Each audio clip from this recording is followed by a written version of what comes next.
the end of Lu Yin and Gu Hai's love story, as well as fairy tales with a gay twist. More on this in a second here at Queer Fudanshi.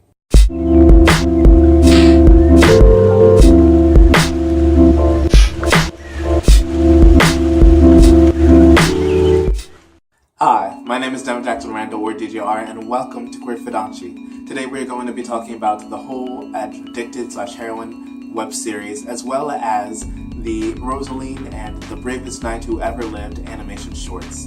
But as always, remember that if you guys have not checked these out already, go check them out now, because this will be spoiler conversation.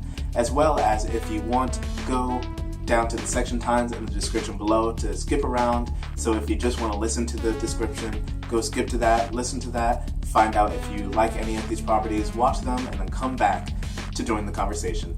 So let's get talking. First, we're going to be talking about our BL bits of the day, and that is Heroin/Addicted, the web series. Heroin/Addicted, the web series is a Chinese web series about Lu Yin and Gu Hai, two high schoolers who fall in love. They first start off, of course, as rivals, bullying each other, pranking each other, and then they eventually evolve into friends and then evolve into couples, into a couple. And then, of course, there's also things happening, such as their parents are getting married, Lu Yin's mother and Gu Hai's father, which makes them technically stepbrothers, but we're not going to think about that too deeply. And then, in addition, there's whole other conversations about the relationship between the son and his parent. There's stuff about rich to poor, there's stuff about old girlfriends, there's stuff about relationships with friends, and can you keep them when you're in a relationship. All that's going on in just a 15-minute web series. So guys, I have finished Heroin/Addicted, and I'm not as sad as I thought I would be. This is the second time I've seen the series, so maybe it's just the fact that it's not new to me. The first time I was literally laying in my bed all sad, like, oh my god, I'll never find a love like that to watch again. But this time I'm just like, okay, now that I'm looking at it from an objective perspective, most of it is pretty solid, but some not so much. Specifically, the kidnapping scene, once again, what the hell? Why? Why did he have to go to a kidnapping? And then second, there was episode 14, which really was kind of a throwaway episode. Really, there was no need for the cousin. He basically means nothing to the entire rest of the story, except for this one episode. That said, I realized that, if the show had continued, if it hadn't got canceled, then perhaps he would have been more interesting, a more prominent character throughout the 2 seasons. And generally, that's my thought process for the end of this season, is just the what if factor. What if the show had continued? Would the 2 best friends get more time? Would they end up as a couple? Would Gu Hai's father reveal that he actually killed the mother, or that he didn't? Would Lu Yin's mother gain the respect and love of her son again? What would the main couple be like? Would they be fighting? Would they go through trials and tribulations, or would they still be a strong relationship through the 2nd season? I'm just wondering what ifs. What would have happened? And that's generally just what I'm going to think now that the show has been canceled, now that this show will not continue. And it's sad, but it's what it is.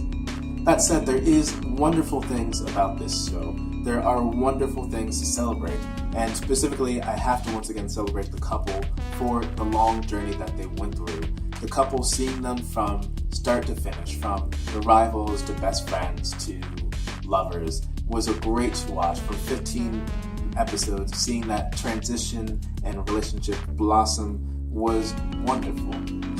In addition, I have to say that the acting and the cinematography were on point in this show. Everything was solid. No real drops, except for, once again, those 2 things that I talked about earlier. Everything makes this show at least a 4, if not a consistent 5-star rating throughout the series. Second, for your queer quota, we are going to be talking about Rosaline and the Bravest Knight Who Ever Lived.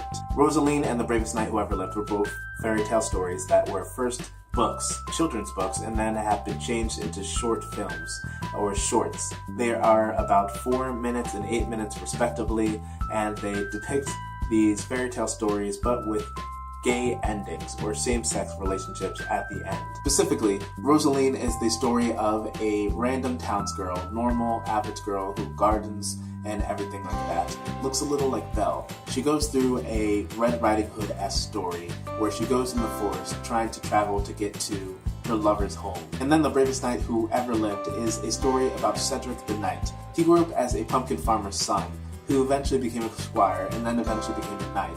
And one day he goes adventuring, he finds a dragon castle, saves the prince and princess, and he decides at the end that I'm going to be brave by deciding what my story will be at the end. And I found them both entertaining to watch, and both great stories, great representation, and great intros for children into a conversation about what is same-sex, what is the same-sex relationship, what is that like. I think this is a good, positive way of presenting that to children, and a good way to start that conversation if you want to make your child comfortable with the thought. It really doesn't have to be a big issue, as these stories show, and that really can help you as a parent if you feel that you need to have this conversation with them. And then generally, as a story perspective, they are both nice fairy tales. They work wonderfully, and they work just as if any other fairy tale would. But that is it on my thoughts for these three properties. Let me know down in the comments below what you guys think. If you have checked them out, or if you haven't, would you be interested in checking them out? And of course, in the blog post, I have other thoughts I'm sharing about these three properties. And of course, as always, make sure to like the video if you liked it, and to subscribe if you haven't already. Queer Fudanshi tries to share LGBT media through news, reviews, and good conversation. So let's get talking. Bye.